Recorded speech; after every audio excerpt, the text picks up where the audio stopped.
तुमचं नाव आणि पत्ता द्या. मोहन चंद्रशेखर कळस, राहणार लाखनवाडी, तालुका चांदूर बाजार, जिल्हा अमरावती. तर आपण आज तुमच्या या संत्र्याच्या प्लॉटमध्ये आलोय. तर संपूर्ण क्षेत्र किती आहे? संपूर्ण क्षेत्र 2.5 एकर.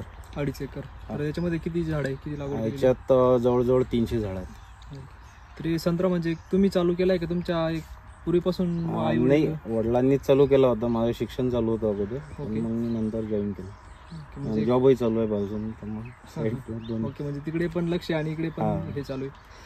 तर एक सुरुवातीपासून म्हणजे बऱ्याच तुमच्या एक मागील पिढीपासून पण तुम्हाला अनुभव आहे, घरच्यांना अनुभव आहे या संत्र्यामध्ये.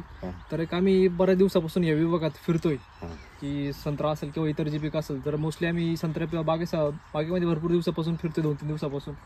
तर आम्हाला जशी क्वालिटी अपेक्षित होती की आज तुमच्या बागेमध्ये बऱ्यापैकी आम्हाला पाहायला मिळाली. आणि सर्वात महत्त्वाचं म्हणजे नंतर की तुमच्या हा जो एरिया आहे हा मोठा संत्र्याचा बेल्ट आहे, किती मोठ्या प्रमाणात संत्रा केला जातो. तर शेतकऱ्यांच्या मोठ्या प्रमाणात समस्या आहे, फूट न होणं, मर रोग असेल, डिंक्या असेल, इतर ज्या गोष्टी असतील, साईज न होणं, यासारख्या समस्या दिसत चालतात. डिंक्या 2 वर्ष अगोदर आपल्या याच्यात खूप होता. बर, आता तुम्ही काही खोडं पाहिले तर त्याच्यावर म्हणजे त्याचे जे हे आहेत म्हणजे खुना त्या आहेत शिल्लक, त्या झाडाला आहे तसं. ओके, ते सुकलेली जखम त्या तिसऱ्या झाडाचं ते सुकलेली जखम आहे. म्हणजे हे वापरल्यानंतर आपलं कृषी अमृत वगैरे ते कमी झालं.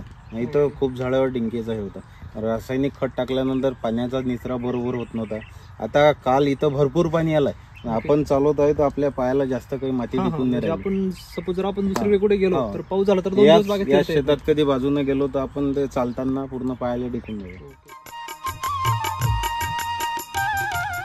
तर तुमच्या इकडे ह्या आजूबाजूच्या परिसरामध्ये मोठ्या प्रमाणात समस्या आहे संत्र्यामध्ये. फक्त एक जर आपण बघितलं तर फक्त एक लागवड केली जाते आणि त्याच्याकडे लक्ष देणं किंवा त्याच्या समस्या बघितल्या जात नाही. म्हणजे त्यामुळे शेतकरी मोठ्या प्रमाणात तोट्यात जातो, खर्च वाढून जातो, तर उत्पादन भेटत नाही. आणि जर तुमचा खर्च वाढतोय, उत्पादन भेटत नाही म्हटलं तर तुम्ही शेतीमध्ये कुठेतरी रिव्हर्स येत आहे. तर तुमच्या बागेमध्ये जेव्हा आपण एंटर केलं तिकडनं, तर बाहेरचं टेम्परेचर आणि बागेतलं टेम्परेचर याच्यामध्ये खूप तफावत होती. की जेव्हा आपण मध्ये एंटर करतो तेव्हा एक ह्युमिडिटी जी म्हणतो ती मेंटेन झालेली आहे. बाहेर खूप टेम्परेचरमध्ये हे केव्हा होऊ शकतं तुमच्या जमिनीमध्ये, जेव्हा तुमचं ऑर्गॅनिक कार्बन जमिनीमध्ये जास्त असेल आणि जेव्हा तुम्ही पूर्णपणे एक त्याच्या बागेसोबत जोडलेले असाल. तर हा जो प्लॉट आहे तुमचा, तर याच्यामध्ये तुम्ही कसं काय वापरताय याला? आपण सगळेच जे प्रोडक्ट आहेत, कृषी अमृत, त्याच्यानंतर सॉईल चार्जर, त्याच्यानंतर हेल्थ चार्जर, ओके, म्हणजे रूट न्यूट्री वगैरे असेल, रूट न्यूट्री तुम्ही पूर्ण बेस्ट डोस फॉलो केला? पूर्ण. ओके, तर आणि सरांनी जे सांगितलेले सूत्रांनी नियम आहेत तसं ग्लायशिल न मारणं. आता आपण पूर्ण ते जे गवत होतं ते काढून घेतलेलं, गंजेच मारलेले प्रत्येक जागी गवतात. ओके, बरोबर. म्हणजे एक महत्वाचं म्हणजे काय, तुम्ही तंत्रज्ञान, एक पोषण तर खूप महत्वाचं आहे. पोषण जर कोणत्याही बगीचा असो, पोषण तर गेलंच पाहिजे, परंतु व्यवस्थापनाला फार महत्व आहे. सपोज तुम्ही पोषण जर दिलं आणि जर व्यवस्थापनाकडे लक्ष दिलं तर तुमचं उत्पादन तिथे रिवर्स होऊन जातं.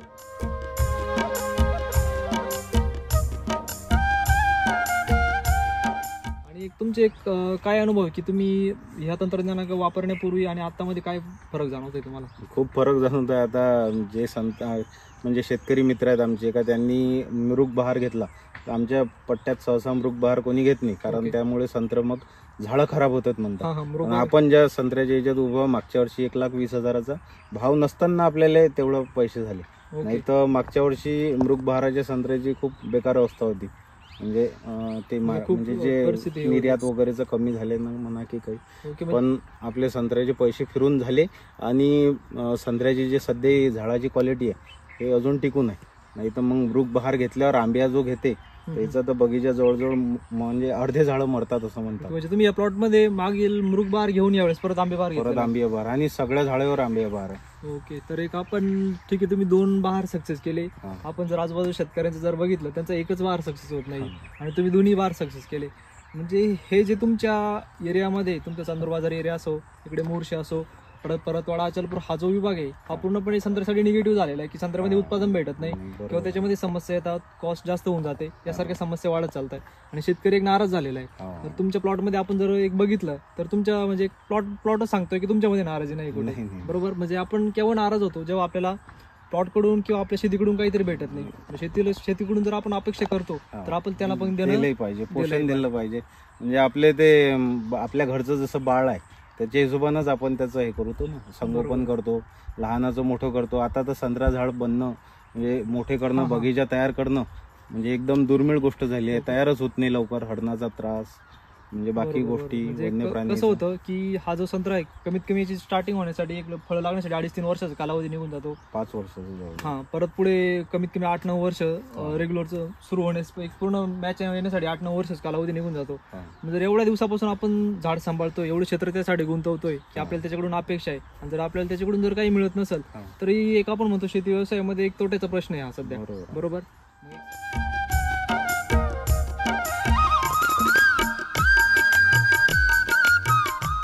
जर तुमच्या बागेमध्ये जर आपण आजूबाजूला जर परिसर पूर्णपणे जर बघितला हा. तर झाडाची कॅनोपी असेल, खोड असेल, आता जो संत्रा लागलेला त्याची साईज असेल, हा. किंवा आपण हे जी ग्लेझिंग म्हणतो ती ग्लेझिंग पण एकदम जबरदस्त आलेली आहे. तसंही सध्या सर म्हणजे बऱ्याच शेतकऱ्याच्या ह्याच्यात एक प्रॉब्लेम नेहमी दिसत असते, म्हणजे तो नैसर्गिकच आहे की तळक्या जात असते म्हणतात संत्र्याला. हा क्रॅकिंग झाली. आपल्या ह्याच्यात क्रॅकिंग अजून नाही, एकही फवारा काढला नाही सध्या. म्हणजे आता पहिलंच पाणी झालं, आता मी ते नियोजन चालू करत होतो. कालच आम्ही दांड काढून घेतली आणि नंतर पाणी झालं. आपल्या ह्याच्यात खूप दुर्मिळ 1-2 संत्र पडलेले असतील तर असतील, बाकी संत्राच नाही आपण पडले. खाली बघू शकतो हा. की तुमचं कुठेही हे झालं संत्राच नाही नाही. पडलेले. आणि जी क्रॅकिंगची समस्या आहे ती मोठ्या प्रमाणात इथून पुढे वाढत चालते. हो. बरोबर.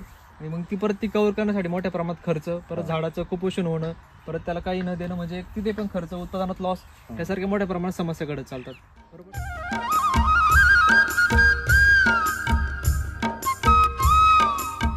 आता वैदिक तंत्रज्ञानामध्ये आल्यापासून तुम्ही जसं एसीटी वैदिक वापरताय, हो. तर तुम्हाला म्हणजे पूर्वीपेक्षा आता जो फरक जाणवलाय की जे याच्यामध्ये म्हणजे 2 बहार तुम्ही सक्सेस केलंय एका पाठोपाठ, हो. तर तुमच्या आसपासचे जे शेतकरी आहे की ज्यांना या समस्या येतात तर त्यांना काय सांगू इच्छाल तुम्ही? त्यांना हे सांगू शकतो की SCT वैदिकमध्ये जर का तुम्ही वापर केला तर संत्र्याची साईज पण चांगली बनते.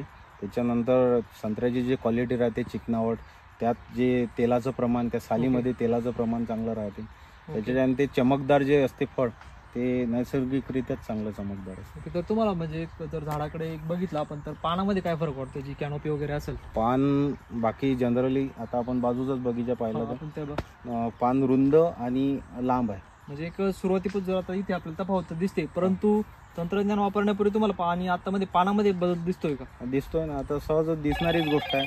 आपले रासायनिकवर असताना पत्ती खूप लहान होती. ओके.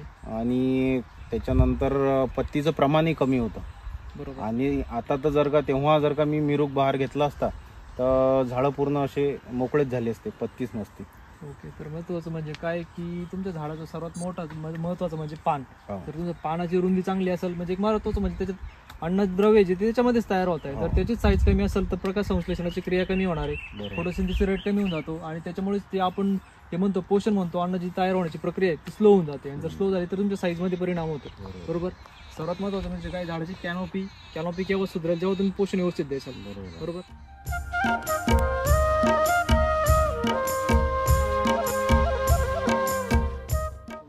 तर 12 वर्षाचा प्लॉट आहे, तर तुम्हाला एकंदरीत म्हणजे एक जो 9 वर्षाचा प्लॉट आहे आणि हा 12 वर्षाचा प्लॉट आहे, तर दोन्हीमध्ये काय फरक वाटतं की जो 12 वर्षाचा प्लॉट आहे तुम्ही म्हणजे त्याला अजून म्हणजे लवकर वापरलेलं नव्हतं, बरोबर, तसं याला लवकर वापर सुरू झाला, तर दोन्ही प्लॉटमध्ये काय फरक वाटतोय तुम्हाला? दोन्ही प्लॉटमध्ये म्हणजे झाडं आता ओळखायलाच येत नाही. नवीन माणूस आला तर म्हणजे कन्फ्यूज होऊन जाते. आता आता आम्ही जसं फिरतोय या एरियामध्ये तर आपण एक सांगू शकतो की हा मी जसं आलो याच्यामध्ये प्लॉटमध्ये तर वाटलं नाही की हा 12 वर्षाचा प्लॉट असेल. 12 वर्षाचा प्लॉट म्हणजे कमीत कमी एका लाईन मध्ये एक 10-5 झाडं गेलेले असेल, किंवा फायटोप्तरा वगैरे असेल, ज्या बुरशी असेल त्यांचा अटॅक मोठ्या प्रमाणात असतो. आता या झाडाला बघा, अगोदर इथं डिंक्या होता. ओके. इथं डिंक्याची पूर्ण जखम हे झालेली आहे, म्हणजे ती भरून निघालेली आहे. नाही तर पूर्ण हे फांदी पूर्ण जायला लागली होती. हे पाहे असं पूर्ण जायला लागलं होतं. बरोबर. आता ती कमजोर होऊन झाली होती. रिकवर होऊनही नंतर तिला पण आता सेटिंग झाली दिसते. म्हणजे एक सर्वात महत्वाचं नवीनही सेटिंग होत आहे सध्या. ओके. सध्या आता चालू झाली. बरोबर. तर एक म्हणजे एक डिंक्या जरी दिसला आपल्याला याच्यामध्ये झाडामध्ये तर शेतकरी खालावून जातात. तेवढा खर्च करणं किंवा त्याच्यामध्ये डिंक्या दिसणं ही खूप मोठी बाब आहे की डिंक्या कव्हर होणं आपोआप झाला तो, आपण त्याच्यासाठी काही वेगळं केलं नाही. बरोबर. आपोआप म्हणजे याचं कसं आहे की सर, पोषण खूप महत्वाचं आहे. बरोबर. जोपर्यंत तुम्ही झाडाला पोषण देत नाही, सपोज तुम्ही जर डिंक्यावर काम केलं तर डिंक्या ठीक आहे, तो काही कालावधीपर्यंत कव्हर होऊ शकतो. परत तो पुढील काळामध्ये परत त्याला जर वातावरण व्यवस्थित भेटलं, सुटेबल वातावरण भेटलं, तो परत ऍक्टिव्ह होणार. सर्वात महत्वाचं म्हणजे की झाडाला योग्य पोषण द्या.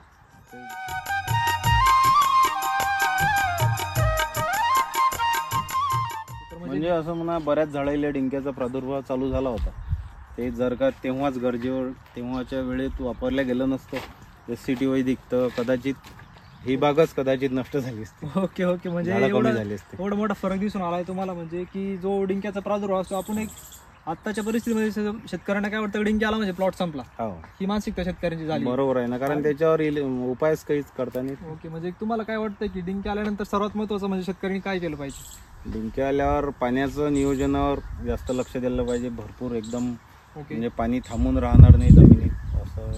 आणि त्याच्यानंतर पोषण खूप महत्त्वाचं पोषण आहे, खूप महत्वाचं आहे. कारण ठीक आहे पाण्याचं आपण मॅनेजमेंट ते तर खूप महत्त्वाचं आहे. कमजोरीतूनच मग पुढं ओके. रोगाचा प्रादुर्भाव वाढतो. बरोबर, म्हणजे जर पोषण दिलं तर तुमची कमजोरी दूर होणार आहे, हो. आणि कमजोरी जर दूर झाली तर तुमच्या या जो रोग असेल, किडा असेल, यांचा जो प्रादुर्भाव आहे तो पूर्णपणे बंद होऊन जाणार आहे. बंद होऊन आणि सर्वात महत्त्वाचं म्हणजे काय, जेव्हा तुमचे कीड व रोग याच्यावरचा खर्च पूर्णपणे बंद होईल, हो. तेव्हाच तुम्ही शेती फायद्यामध्ये आणू शकता. डिंक्यासाठी लोक स्पेशल ट्रीटमेंट करतात. आपल्याला आता कोणत्याच झाडावर जखम दिसत नाही.